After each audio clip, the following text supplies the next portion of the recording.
Bago natin simula ng kwentong ito, shoutout ko muna yung mga bagong warrior members ko na sina Dalaw Pook Biyahe Vlog, subscribe kayo dyan, Kay Ann L. Villanueva, Paul Motor, at sa mga nag-renew ng badge na sina Jutessa Moore, Bern Limpin, at kay Matilda Perez. Maraming salamat po sa inyo. Simulan na natin to. Ang kwentong ito ay hango sa totoong buhay. Karanasan ito ni Bentong at ng kanyang buong pamilya. Taong 1978, sa liblib na lugar ng Capiz.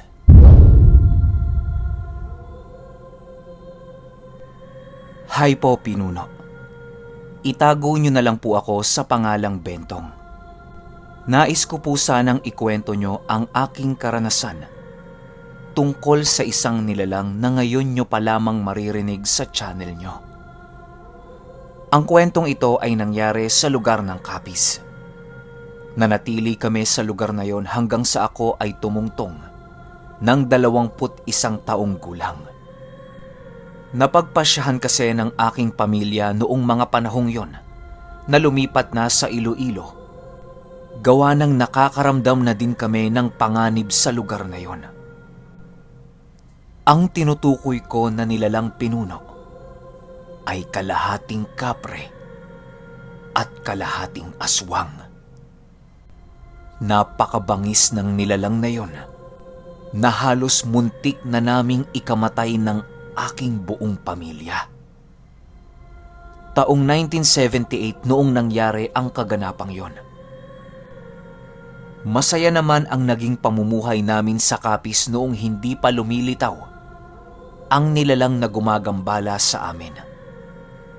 Nangyari ang pangyayaring yon nang minsang pumasok ng kagubatan ang aking ama. Hindi ko nababanggitin ang mismong gubat na yon sa kadahilan ng maraming mga tao ang nakakaalam dito. Sabi-sabi din kasi sa amin noong mga panahong yon na napakahiwaga ng gubat na yon. Palagi namang pumapasok doon ang aking ama at wala namang nangyayaring kakaiba. Ayon sa aking tatay, na noong mga panahong yon ay marami na siyang nasisipat sa gubat sa tuwing siya ay pumapasok rito upang manguha ng mga nyog at mga pangunahing materyales para sa pagtayo ng bahay. Sa kanyang paglalakbay sa gubat na yon, ay nakakakita siya ng mga nilalang na bago pa lamang sa kanyang paningin. Meron siyang nakikitang babaeng nakasuot ng pangtribong kasuotan, tapos agad din namang nawawala. Maliban pa dyan ay normal na lamang sa aking ama ang makasipat ng mga duwende at iba pang laman lupa. Minsan nga, Pinuno, naikwento rin sa amin ng tatay ko ang tungkol sa isang langgam na singlaki ng aso. Halos hindi kami makapaniwala dahil sa kwentong yon ng tatay ko. Isang araw, habang naghahanda ng mga dadalhin ang tatay ko papasok sa gubat, ay normal naman ang lahat. "Bentong, kunin mo nga dyan yung bolo ko," utos ng aking ama. Agad ko namang tinugon ang utos ng aking ama dahil sa nagmamadali na yon. Matapos nitong makapagpaalam ay agad din naman itong lumisan sa aming tahanan. Di naman namin yon pinansin, Pinuno. Gawa ng sanay na kami sa ganoong gawain ng aming ama. Nang tuluyan na itong nakaalis, ay ginawa naman namin ang lahat ng gawaing bahay.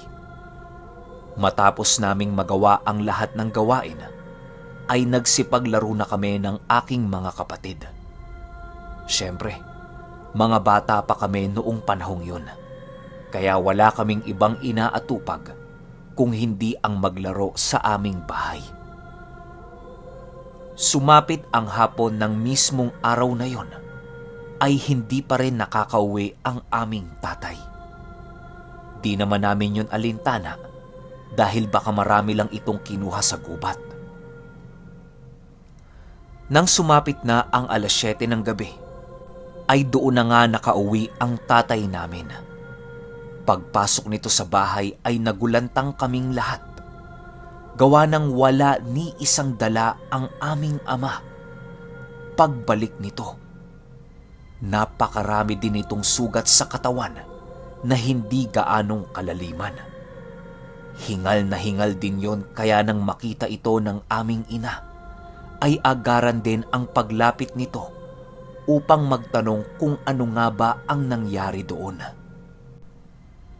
Pinaupo ito ng aming ina at doon na nga nagsalaysay ang aming tatay tungkol sa nangyari sa kanya. Ayon dito, na merong kakaibang nilalang ang humarang sa kanyang daanan papauwi. Isa yung kapre ayon sa aking ama, dahil sa laki nito na halos maging kapantay na nito ang isang ganap na puno.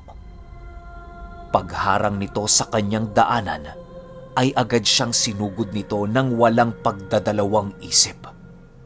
Sa unang pag-atake ng kapreng yon, ay tinamaan ang lahat ng gamit na daladala ng tatay namin. Hindi pa yun nakontento, kaya sumugod pa yun sa aming ama. Hanggang sa naabutan siya nito at nadakip. Ibinalibag siya nito sa puno na siyang naging sanhi ng pagkakaroon niya ng maraming galos sa kanyang katawan. Awa naman ng Diyos, pinuno, nakaligtas ang aming ama sa bingit ng kamatayan. Akala namin doon na magtatapos ang engkwentro ng aming ama sa nilalang na yun. Pero hindi pa pala. Dahil nung mismong gabing yon ay sumugod ito sa aming pamamahay. Parang natunto nito ang aming tahanan nang sa hindi maipaliwanag na dahilan. Magbabandang 9:00 na ganap ang pangyayaring yon, pinuno. Tulog na kami ng oras na yon nang biglang nakarinig kaming lahat ng malalakas na pagyabag sa lupa. Animoy naglalakad yon tapos lumilipad. Nagkakaroon na din kasi ng malalakas na pagkumpas ng mga pakpak sa itaas ng aming bubong. Nang marinig namin yon, ay dali-dali kaming nagsitakbuhan sa silid ng aming mga magulang. Doon ay nakarinig na kami ng pag-aangil sa labas ng aming bahay. "Dito lang kayo!" wika ng aming ama. Agad namang pumunta yon sa sala namin upang kumuha ng asin. Isinaboy nito ang isang garapong asin sa bawat pader ng aming bahay. Matapos nitong makasaboy ay bumalik na din yon sa silid na aming kinaroroonan. Maniwala kayo o hindi, pinuno, matapos makapagsaboy ng aming ama ng asin, ay doon nagkaroon ng nakakakilabot na pangyayari. Sumugod ang kapring yon na siyang ikinasira ng aming tahanan. Nagsisigawan na kami ng mga oras na yon, pinuno, sa kadahilanang alam naming napasok na kami ng nilalang. Agad namang lumabas ng silid ang aming tatay upang tingnan ang kaganapan sa labas. Ganon din ako, pinuno. Lumabas na rin ako upang tingnan ang nangyayari. Paglabas ko ay doon ko nakita ang isang nilalang na bagong-bago sa aking paningin. Meron itong nagsisita lasang kuko, tapos ang itim ng mga ngipin. Ang kamay naman nito ay merong hawak-hawak na tabako, tapos meron itong malalapad na pakpak. Halos hindi ako makapaniwala dahil sa aking nasaksihan noong mga panahong yon. Nang makita ko ito, pinuno, ay halos hindi ako makagalaw dahil sa sobrang takot. Sumugod ang ama ko papalapit sa nilalang na yon kahit alam niyang dehado siya sa magiging laban. Pagsugod na pagsugod ng ama ko dito, ay agad yung hinampas ng kanyang mga kamay. Wala na akong nagawa nung mga oras na yon kung hindi puntahan ang aking ina at mga kapatid upang itakas ang mga yon. Matagumpay naman kaming nakatakas pero ang aming ama ay naiwan upang kaharapin ang nilalang na yon. Agad ko naman itong binalikan at nadatnan ko itong wala ng malay. Gibana ang aming bahay na parang dinaanan ng isang delubyo. Ang aming mga pananim sa bakuran ay halos mabungkal na dahil sa tindi ng pagsalakay ng nilalang na yon. Awa naman ng Diyos pinuno, nabuhay pa ang aming ama nung gabing yon. Yun nga lang, naging baldado na ito buong buhay niya. Ayon sa kanya na hindi siya tinantanan ng nilalang na yon hanggang sa nawalan na siya ng kakayahang makabangon. Pinaghahampas siya nito ng napakalaking kawayan sa kanyang likod. Halos pumuti na ang kanyang mga mata dahil sa sakit na kanyang nadarama. Matapos siya nitong hampasin, ay hinawakan siya nito at walang sawang inihampas sa lupa. Nang hindi na siya makabangon, ay iniwan na siya ng nilalang na yon.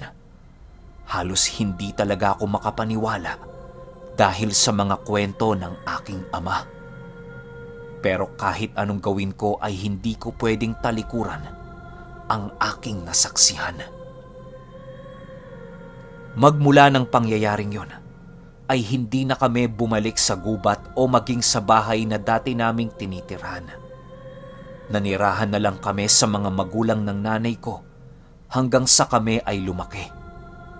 Di naglaon ay naisipan ng aking mga magulang na lumipat na ng lugar upang matahimik na kami ng tuluyan. Hanggang dito na lang po, pinuno. Naway maibahagi mo ang nakakakilabot naming karanasan sa isang nilalang na kalahating aswang, kalahating kapre.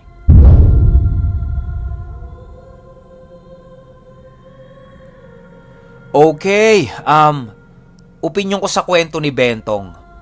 Parang medyo tagilid tayo sa kalahating aswang, kalahating kapre, no? Pwede ba magsama yun? Para sa mga nakakaalam, para sa mga nakakaalam. Pwede bang anakan ng kapre yung aswang? Yon ang tanong na iiwan ko sa inyong lahat. Kasi parang malabong mangyari na magkita yung aswang tsaka kapre. Yung kapre magkakagusto sa isang aswang o yung aswang magkakagusto sa isang kapre. Baka sa paningin lang ng pamilya ni Bentong, gakapre na yung laki ng aswang na yon dahil sa ginamit nitong sabulag. Pero hindi yon kalahating aswang, kalahating kapre. 'Di ba? Ito naman opinyon ko lang. Pero kung may mga mas nakakaalam sa akin na pwedeng magsanib yung dalawa, baka pwedeng i-comment nyo sa baba.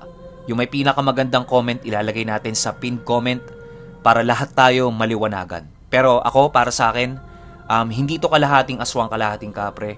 Aswang lang to na kayang-kayang magsabulag ng tao na talagang hindi niya nasukat akalain na makikita niya pa. Opinyon ko lang yun Kung may opinyon kayo, comment nyo lang sa baba. Yun lang. Hanggang sa susunod na kwento. Salamat.